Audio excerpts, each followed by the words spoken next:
Let's talk about how efficient this peek was. What did you do incorrect? I want you to attract your attention to your inputs here as we're peeking this angle. Did you see that? Yeah, holding A and S. A and S, yeah, you were doing a backwards diagonal. And if you've watched any of my TikToks, any diagonal movement is inefficient. You gotta peek with speed. You peek with speed, you peek with intention to be able to get the frags. If you're peeking backwards, it's just inefficient. You're just slowing yourself down, and slow speed when peeking out from any angle equals death, as far as I'm concerned. So that first peek, a little inefficient with 2 direction keys. Do you notice how easy that second fight was? Look at this. Yeah, right? but I just A peeked. Yeah, like when you peek back on here with an ANS, watch this, Narnia bullet. See, not even close to your crosshair. That's all movement, right? And now when you peek out clean, look at that, straight on it. It's just like you're all of a sudden a Radiant aimer. Like, wow, amazing. Give him a round of applause. He's a Radiant. He's made it. Sign him to C9. You know what I mean? Like, it's just massive how different the game can be if you get your movement down. Like, it's just insane. Hello, my name is Worthy, a professional Valorant coach. If you're looking to climb the ranks and improve your overall gameplay, you definitely want to leave a like and a sub. Also, if you comment your Discord name in the comment section below, once per month, I choose 1 lucky commenter to win a free one-on-one session. Best of luck and enjoy the video. The point I'm going to make here is that I want you to dress for the job you want, not the one you currently have. If you come up to this position right now, you're in a state where you've killed one, and now based on your experience, you're going to assume that's the only person that could be there. Well, here's a reality check. In a higher rank, you're going to see multiple. Yes, you'll see 2 people peeking that, okay? Most of the time, it's not going to be one unless that guy's playing very passive and defensive and just collecting information. If he's playing aggressive like he's doing like that, he's probably being backed up by someone else. There could also be someone over here if they timing you properly. So you are exposing yourself with your iPad out right now in a very real threat. I don't think you're gonna get punished for it here, but you can see how that could be a major issue. Oh, Jesus. Decent reaction though, like decent reaction. The one thing I'm going to say to you, man, is think of it like this. You're in a 4v5. If this doesn't go well, it doesn't go well, but at the end of the day, I want you to make sure that you have good gunfight hygiene, because flicking is fine. Like if you're flicking 180 or 190 degrees, that usually means that you're probably in a situation where your positioning was bad, or you didn't consider a possible threat. So it's usually that's usually where the fault is. Okay, so when you flick, make sure you're on them first and then shoot. This is that simple. That was that was panic. You're fearing. Yeah, this is important. This is important. Full concentration panic. This is important, Cortex, because when you notice that you are in a panic state, this is what you're going to naturally revert to, right? Yeah, and so you do not have enough repetitions in yet. You gotta practice more, because you want this to be natural, where if you are in a panic state, you are still doing what you're supposed to do. So you have to do thousands more repetitions in order for this to be normal for you, where you're not doing that kind of thing, right? Yeah. Hey, look at this. It could have been more open, but that's fine. The reason why I want it even more open is that if you leave it exposed to this spot, you can even do like a heavy wrap around if you really wanted to. Like you can ult the site and you can wrap all the way around, they'll never catch you on the spot. Like you have everything in your power right now to leave that as open as you can and wrap here in mid.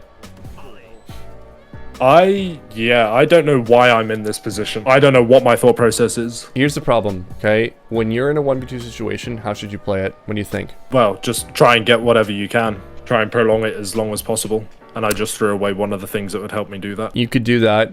You have the utility to do it. You have the ult, so it can definitely work. I would say if you're not in that situation, you need to play aggressive. You need to find a 1v1 to make this a 1v1 again. If you are down numbers, generally speaking, you need to be able to play in a spot where you can easily get 2 kills or line up for something, right? So typically playing into them, catching them off guard, getting 1 kill and then backing off, making it a 1v1 gives you that position where you're now in the driver's seat. If you wait for them in this position, they're going to swarm you with multiple players and you're going to lose, right? You can only kill one at a time unless they completely so you've lost your ability to play the passive way that you want to, because now your molly's gone and now your ult is the only thing that you have left. So you could have totally sold the ult them, they would have already crossed in front of me and possibly killed me, so.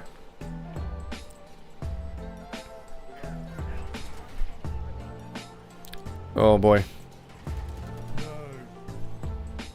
Yeah. So they just overwhelmed you, like I talked about, right? They overwhelmed I didn't you. think they would be coming from that side. I don't know. I'm trying to think where they were positioned before to come from that side. I'm still like, it's still. Regardless of where they came from, you played it wrong because you let two of them peek you at once. Basically, you couldn't do anything about it. They actually peeked you inefficiently there. You gave you 2 1s. You could have won that. They should never have done that. They gave you an opening. So you said, oh man, but like you put yourself in a spot where you were supposed to lose at that point. You didn't set yourself up for success in the situation. Okay, you gotta break a brick, man. Because if you don't break a brick, then they don't have to worry about B the entire time. But this is now creating a pathway where you could totally hit from. You don't necessarily have to commit to it, just break the brick. Just break it so they have to cover it again. Correct. Where'd you want them? Oh look, someone's on top of the wall. What a surprise. Yeah, it wasn't even Sage of all things. It's almost like I read the script from last round or something like that. I don't know, it's weird. Jumped up, garage. Right now. Okay, so let's talk about the way that you took this fight. The shot's nice, but could you escape from this position if you missed the shot? So you were in a decent position to take the fight, and then you made 1 critical movement error. Watch this. Pass. I think jumped up, garage. I go around the corner, don't I? Yeah. A W. Now you can't leave to the right. So the way that you dissect if a position is good or bad, there's 5 steps. We're going to go over 2 of them. The first one is, can I escape if the fight goes wrong? In this case, you cannot escape. Where can you go? There's a wall blocking you to your right, so you cannot move to the right. If you move to the left, it's still an exposed only one fight. direction I can go as well, Yeah, so you've now, just by 1 small direction key, have moved yourself in a spot where it's not good, okay? That's the first thing. The other thing you gotta ask yourself, is this an on angle or an off angle? It's an on angle. Every day of the week, It's an on angle because they're pre-aiming that angle all the time when they're coming back out. So you've now earned 2 X's for your position, the 2 major ones you need to focus on. So right away, if you have those 2 X's, you know this is a bad positioning. Regardless of the fact that you got this kill, which is fantastic, clearly good aim, you don't want to have to rely on aim because aim is a crutch for bad positioning. But I mean, if you look at shooting error as well, that's literally just a lucky shot because I was moving. So correct. That was Valorant God saying, hey, you know what? You probably deserve this one. Yeah, I'll give you 1, right? Yeah, I'll give you this one. So yeah, even more so bad positioning, but also like it's just a lucky shot. I was going to say we're opposite sides of the map, so I don't think double operator would be a problem. Okay, so here's the risk you run with the timing that you have. 8 seconds, they could have crossed by now. So now short is still a susceptible problem. Even though you have that trip there, it's still a problem. The reason why it's a problem, you have 2 smoke agents that can easily take it away. So if you can cloudburst, if you hear cloudburst, you know that you're in big trouble. Okay? Oh man, that is ballsy. That is ballsy. Oh my God. That is ballsy. Yeah. Well, what did we mess up here? I wonder. Okay, I already talked about how they could have crossed here, so that's already a threat on this side. This one's a common one. I think you're working under a major assumption here that you are completely safe. Pushing a different site. Yeah. My friend, you are 100% in threat, especially considering the fact you don't know if they crossed yet. Yeah. So you cannot afford to be ballsy like this. Period. They're everywhere.